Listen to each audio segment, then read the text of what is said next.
Puji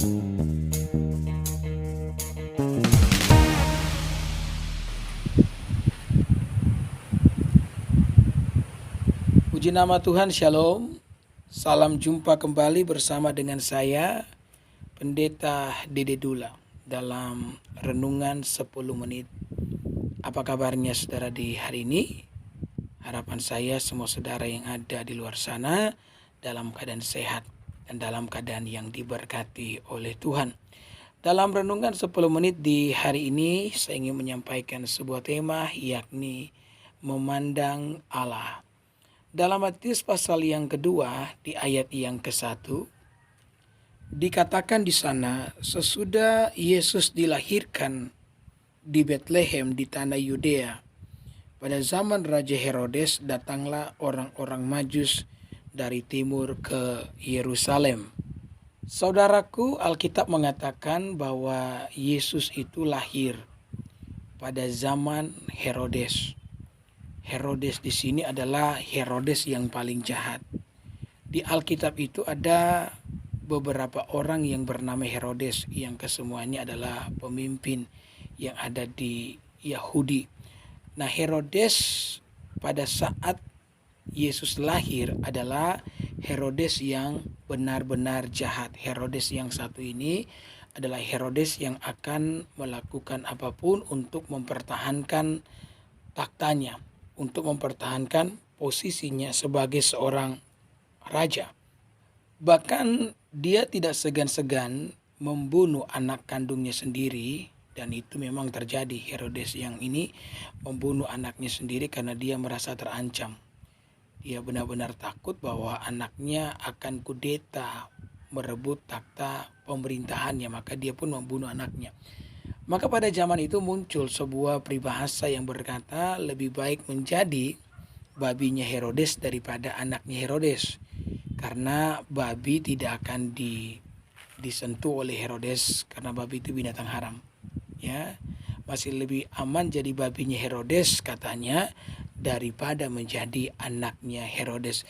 Tentu saja hal ini benar-benar menunjukkan sifat watak yang dimiliki oleh Herodes, betapa bengisnya dia dan betapa gilanya dia di dalam mempertahankan pemerintahannya. Maka dari sini saudara-saudara, saya pun mulai berpikir, ya, kenapa Yesus harus lahir pada waktu Herodes menjadi raja Yahudi pada waktu itu?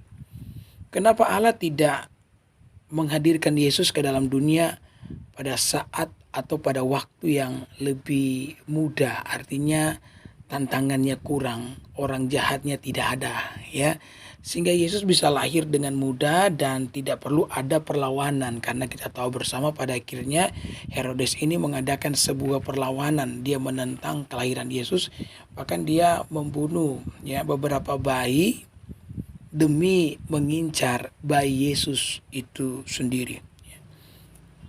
Allah tentu saja berkuasa, ya, mampu untuk menghadirkan Yesus pada zaman yang jauh lebih aman daripada harus lahir pada zaman Herodes. Tetapi dari sini kita belajar bahwa Allah lebih berkuasa dan Allah lebih besar, melebihi semua keadaan paling sulit yang dapat kita alami di dalam kehidupan setiap kita. Dan hal ini memberikan dorongan, memberikan kekuatan, khususnya bagi saudara yang sementara mengalami masa-masa sulit. Ketika kita mengalami pergumulan, ketika kita mengalami masalah-masalah yang berat, masalah yang besar, kadang-kadang hal itu membuat kita kehilangan iman, kehilangan yang namanya kepercayaan, dan kita mulai bertanya, kenapa Allah mengizinkan saya mengalami semuanya ini, ya. Bahkan beberapa kemudian saudara-saudara mundur dari iman, murtad oleh karena pergumulan yang dia pikir terlalu berat. Kenapa Allah mengizinkan semua itu dialaminya? Saudara, sebenarnya tidak ada masalah yang lebih besar daripada Tuhan kita. Kita itu bisa tenggelam dalam sebuah pergumulan karena kita salah fokus, saudara. Di mana kita lebih memandang masalah daripada memandang Tuhan. Sehingga seharusnya ketika kita menjadi orang percaya, kita harus punya satu sikap ketika dalam pergumulan, ya. Jangan pernah berkata kepada Allah bahwa kamu punya masalah yang besar. Tetapi katakanlah pada masalahmu bahwa kamu itu punya Tuhan yang besar. Dan kita akan tahu bahwa kita punya Tuhan yang besar seandainya kita mau fokus kepada Tuhan dan bukan kepada masalah. Saudara, fokus itu penting. Kemana engkau melayangkan pandanganmu, maka itu akan mempengaruhi kekuatanmu. Hal ini dikasih contoh dalam Alkitab. Saudara ingat bagaimana Petrus yang berjalan di atas air. Dia meminta Yesus untuk mengizinkan dia berjalan di atas air. Ya, pada saat murid-murid yang dihantam oleh gelombang, Yesus kan hadir. Yesus tidak mengikuti mereka, menolong mereka dengan menggunakan perahu yang lain.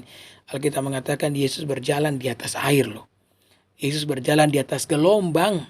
Itu artinya bahwa Yesus lebih besar daripada gelombang kehidupan. Ya, maka Petrus yang melihat Yesus berjalan di atas air berkata, "Guru, jikalau engkau itu, izinkan saya berjalan di atas air." Maka Yesus pun memanggil dia. Ketika Yesus memanggil dia, maka dia sejenak sempat berjalan di atas air. Kemudian Alkitab mengatakan begini, ketika dilihatnya dan dirasanya, ya, gelombang yang besar, maka Petrus mulai tenggelam. Jadi ternyata kemana kita mengarahkan pandangan itu mempengaruhi iman kita. Ada begitu banyak orang Kristen yang tenggelam di dalam hidup ini karena dia salah melayangkan pandangannya. Jangan sekali lagi saudara-saudara terus memandang kepada pergumulan, kepada besarnya masalah. Yang namanya masalah akan tetap ada. Kalau saudara ingin survive, menang terhadap semuanya itu, maka engkau perlu memandang kepada Allah dengan segenap kekuatanmu. Ya, karena Dia tentu saja adalah Allah yang lebih besar daripada semua pergumulan yang dapat kita alami dalam kehidupan.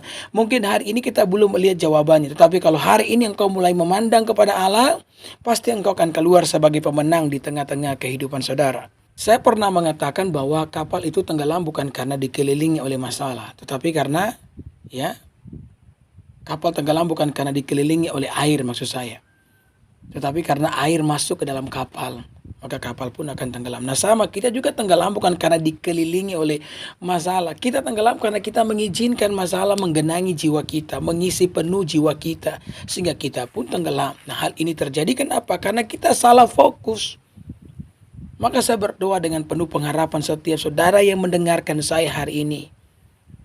Engkau menjadi pribadi-pribadi yang tidak lagi mengarahkan pandanganmu kepada masalah, tapi engkau mau mengarahkan pandanganmu kepada Allah. Orang Israel gagal mencapai tanah perjanjian, ya, karena mereka juga gagal fokus, saudara-saudara. Ya, mereka terus memandang masalah, mereka tidak memandang kepada Tuhan. Maka pada akhirnya mereka pun tidak mencapai yang namanya tanah perjanjian. Siapapun saudara yang ada di luar sana, apapun yang sementara saudara jalani, seberat apapun itu, tetap arahkan pandanganmu kepada Tuhan. Orang berkata, pendeta mengarahkan pandangan kepada Tuhan, apakah dapat menyelesaikan masalah saya? Ya memang jujur ketika engkau melakukannya tidak berarti masalahmu langsung selesai. Ya, tetapi setidaknya akan ada sesuatu yang baik terjadi pada jiwamu, pada rohmu. Dan itu penting. Karena sebelum kita melihat manifestasi dalam dunia nyata, dalam jasmani, sebelum kita melihat ada perubahan di dalam hidup, di dalam jasmani, ya, itu harus lebih dulu terjadi perubahan di dalam batin kita, di dalam jiwa kita. Karena pada saat jiwa kita mulai berubah dari lemah, dari putus asa, tidak berdaya, kepada hati jiwa yang penuh pengharapan, maka saya yakin, saya percaya akan ada perubahan pun yang terjadi di dalam kehidupan saudara. Karena Tuhan sendiri telah berjanji bahwa Dia tidak akan pernah meninggalkan setiap kita. Dan Tuhan tidak pernah berhutang kebaikan bagi orang yang hidupnya tidak bercela. Maka tetap kuatkan hatimu, tetap melangkah meskipun engkau dipenuhi dengan berbagai macam pergumulan. Dan arahkanlah pandanganmu kepada Allah sampai mujizatnya terjadi di dalam kehidupan saudara. Amin.